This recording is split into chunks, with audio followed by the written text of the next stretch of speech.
ман як шаҳрвони кишвари азизамон ҳастам ва дар вақтое ки дастам мерасад ба интернет нигаҳ мекунам, он танқиду он тӯҳматҳое ки бар зидди давлат дар интернетҳо ҳаста ва бо шахсоне ки ин тӯҳматҳоро ба давлат мезананд гуфтанӣ ҳастам ки бас кунед тӯҳматҳое ки бар зидди давлат мекунед ва инро мардум аз шумо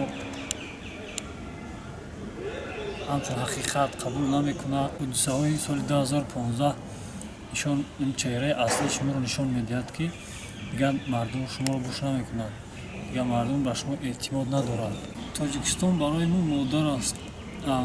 ин Тоҷикистонро набояд санг зад, набояд ҳар як гапҳои дурӯғ бар сари ин давлат бор кард. Худатон аз худатон савол кунед ки ба Тоҷикистон чӣ кардед? Саҳми худро гузоштед?